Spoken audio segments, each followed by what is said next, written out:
Hello friends, welcome to Abhiyanand life. இன்றைக்கி நம்ம bread omelette எப்படி செய்யறதுன்னு பார்க்கலாம். ஃபஸ்ட்டு நம்ம க்ரீன் சட்னி செஞ்சு எடுத்துக்கலாம்.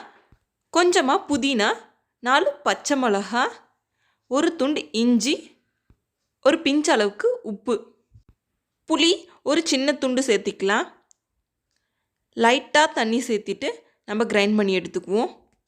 எவ்வளோ முடியுதோ அவ்வளோ நைஸாக அரைச்சி எடுத்துக்கலாம். நல்லா அரைச்சிட்டு எடுத்துகிட்டு வந்தாச்சு. நம்மளுடைய க்ரீன் சட்னி ரெடி ஆயிடுச்சு. நெக்ஸ்ட்டு ஒரு பாத்திரத்தில் எக்கை உடச்சி ஊற்றிக்கலாம். நான் இன்றைக்கி 2 எக் எடுத்திருக்கேன். கொஞ்சமாக உப்பு சேர்த்திக்கலாம். எல்லாத்தையுமே நல்லா மிக்ஸ் பண்ணி எடுத்துக்குவோம். நல்லா மிக்ஸ் பண்ணியாச்சு. இப்போ நம்ம ஒரு தோசைக்கல்லில் ப்ரெட்டை டோஸ்ட் பண்ணி எடுத்துக்குவோம். உங்கள்கிட்ட பட்டர் இருந்துச்சுன்னா பட்டர் சேர்த்தி கூட டோஸ்ட் பண்ணி எடுத்துக்கலாம். 2 சைடும் நல்லா கலர் சேஞ்ச் ஆன அப்புறம் நம்ம ஒரு தட்டில் எடுத்து வச்சிடலாம்.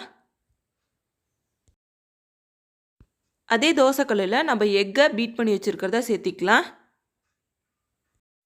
எக் நடுவில் மட்டும் அதிகமாக இருக்கிற மாதிரி இல்லாத எல்லா இடத்துலையும் ஈவனாக பரவலாக ஊற்றி விட்டுக்கலாம். இப்போ நம்ம டோஸ்ட் பண்ணி வச்சுருக்க ப்ரெட்டை சேர்த்திக்கலாம். இப்போ நம்ம அரைச்சி வச்சுருக்க க்ரீன் பேஸ்ட்டை 1 டேபிள் ஸ்பூன் சேர்த்திக்கலாம். உங்களுக்கு அதிகமாக தேவைப்பட்டாலும் இன்னும் கொஞ்சம் சேர்த்திக்கலாம். எனக்கு 1 டேபிள் ஸ்பூன் போதும். இந்த சைடு 1 டேபிள் ஸ்பூன் மயோனஸ் சேர்த்திக்கலாம். மயோனஸ் எப்படி செய்கிறதுன்னு ஏற்கனவே நம்மளுடைய சேனலில் வீடியோ அப்லோட் பண்ணியிருக்கேன். அதை நீங்கள் பார்க்கலன்னா டிஸ்கிரிப்ஷனில் லிங்க் கொடுக்குறேன். நெக்ஸ்ட்டு ஓரங்கள்லாம் ஃபஸ்ட்டு எடுத்து விட்டுட்டு அதுக்கப்புறம் இந்த மாதிரி மடித்து எடுத்துக்கலாம்.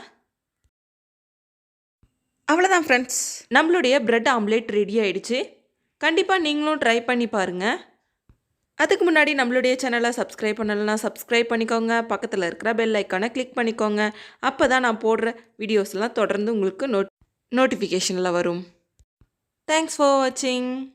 பாய் பாய்.